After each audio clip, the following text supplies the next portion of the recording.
Николай Константинович Рерих. Серия картин Санкта, что означает «священное». В серии 6 полотен, и созданы они были художником в Америке в течение 1922 года. В статье «Светочи» Николай Константинович пишет: «Необыкновенно вдохновительно вспоминать о пастырях светлых, которые среди тьмы невзгод силою духа своего приносили твердость и мужество и неутомимо направляли к труду и строению». Картины раскрывают особый мир, воплотивший духовно-нравственные ценности. Они объединены идеей о высшем идеале земного и одновременно небесного пути человека. Это собирательный образ подвижников, которые живут в монастыре, и жизнь их наполнена созидательным трудом и духовными помыслами. Объединяющие и мы не только указывает, что все картины принадлежат к одной серии, но раскрывает и более глубокий смысл таких понятий, как всеобщность, единство и сотрудничество. Картина «И мы открываем врата». В ней художник обращается к теме духовной открытости к людям, который призывал в свое время еще Сергий Радонежский. Врата делят картину на два плана: земной, передний план монастыря, скрытого во мраке, и божественный, фон по другую сторону врат, освещенных солнцем. Мы видим прохождение монахов через святые врата в мир духа. Картина «И мы ловим рыбу». Из мутных волн житейского моря благие ловцы стремятся спасти и вернуть к свету подлинного бытия утопающие души. Кто такие эти ловцы? По евангельскому преданию, это люди, которых призвал Христос и которые стали апостолами, проповедующими Его учение.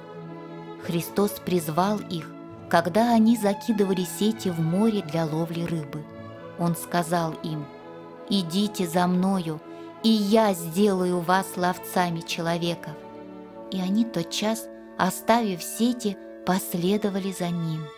Благодаря жертвенным трудам апостолов миллионы людей познали учение Христа и спасли свои души от мрака невежества и зла, приводящего к духовной смерти. На картине «И мы трудимся» на переднем плане изображены трое монахов, идущих за водой для своей обители. Вдали на холме стоит монастырский городок, обнесенный оградой со сторожевыми башнями и с виднеющимся вдали храмом. Подвижники идут за живой водой, стремясь утолить духовную жажду людей, о которой упоминает Пушкин в одном из своих стихотворений. Все полотно заливает ярко-золотистый свет. Монахи медленно и спокойно движутся к реке. Они смиренно трудятся, зная о ценности труда на общее благо. На полотне «И мы не боимся» рядом с монахами художник изобразил медведя. Это позволяет предположить, что художник представил перед нами образ великого духовного учителя Древней Руси Сергия Радонежского, приручившего медведя. Светлые краски, розовые, белые, голубые, выражают душевную чистоту живущих в этом мире людей. На заднем плане мы видим заснеженную гору. Она окрашена в ярко-розовые оттенки заката. Темно-фиолетовые тени на горных склонах дают ощущение тревоги.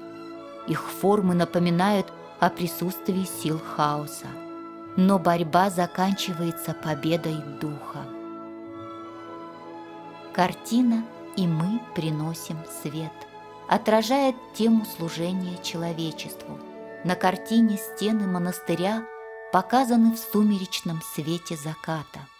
Монахи в черных одеждах идут к башне, ход из башни идет в мир. Подвижники несут свечи, олицетворяющие в картинах Рериха духовный свет. Суровый образ Спаса Нерукотворного в картине «И мы видим» выполнен в традициях древнерусской живописи.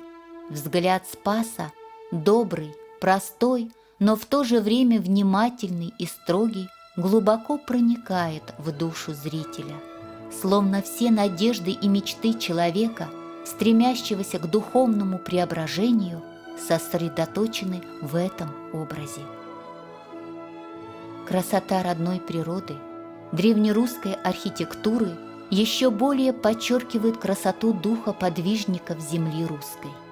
Художник как бы указывает путь каждому, кто стремится идти вперед путем света, устремлять свои помыслы к самому высшему и творить благо в земных трудах.